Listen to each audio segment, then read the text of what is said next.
দর্শক সময়ের কণ্ঠস্বরে আপনাদের স্বাগতম। আমি শামীম হাসান সীমান্ত। আমি এই মুহূর্তে অবস্থান করছি সাভার জাতীয় স্মৃতিসৌধে। দর্শক, আজ 16ই ডিসেম্বর মহান বিজয় দিবস। আর এই মহান বিজয় দিবসকে ঘিরে সাভার জাতীয় স্মৃতিসৌধে এই মুহূর্তে লাখো মানুষের ঢল নেমেছে। আমি যদি একটু দেখানোর চেষ্টা করি, ঠিক আমার পিছনে এই মুহূর্তে যে লাখো মানুষের ঢল সাভার জাতীয় স্মৃতিসৌধে, এরই মধ্যে কিন্তু আমরা জানি ভোরের প্রথম প্রহরে মহামান্য রাষ্ট্রপতি এবং প্রধান উপদেষ্টা তারা ফুল দিয়ে শ্রদ্ধা নিবেদন করে চলে যাওয়ার পরবর্তীতে কিন্তু এখানে লাখো মানুষের ঢল নামে।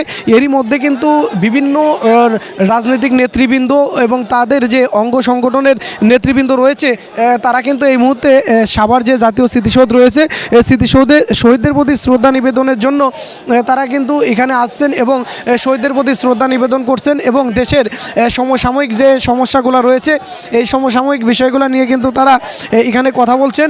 তো আমরা দেখেছি যে এখানে বিভিন্ন শ্রেণী পেশার মানুষ এবং বিভিন্ন বয়সের মানুষ তারা কিন্তু শহীদদের প্রতি শ্রদ্ধা নিবেদনের জন্য সাভার জাতীয় স্মৃতিসৌধে এই মুহূর্তে আসছেন।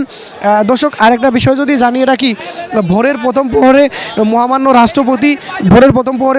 রাষ্ট্রপতি এবং যে প্রধান উপদেষ্টা তারা কিন্তু শ্রদ্ধা নিবেদন করে চলে যাওয়ার পরেই কিন্তু উন্মুক্ত করে দেওয়া হয় যে সকল সাধারণ মানুষ রয়েছে তাদের জন্য।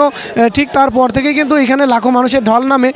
হয়তো বেলা বাড়ার সাথে সাথে মানুষের যে ঢল সেটি আরও বৃদ্ধি পাবে এবং মানুষ শহীদদের প্রতি যে শ্রদ্ধা নিবেদন বিজয় দিবসের যে তাৎপর্য সেটি কিন্তু প্রকাশ পাচ্ছে। মানুষের বিভিন্ন শ্রেণী পেশার মানুষ একত্রিত হয়ে এখানে কিন্তু তারা এই মুহূর্তে অবস্থান করছেন।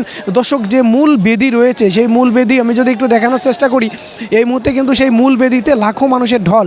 এখানে কিন্তু বিভিন্ন রাজনৈতিক নেতৃবৃন্দ তারা আসছেন এবং শহীদদের প্রতি যে শ্রদ্ধা নিবেদন সেই শ্রদ্ধা নিবেদন করছেন।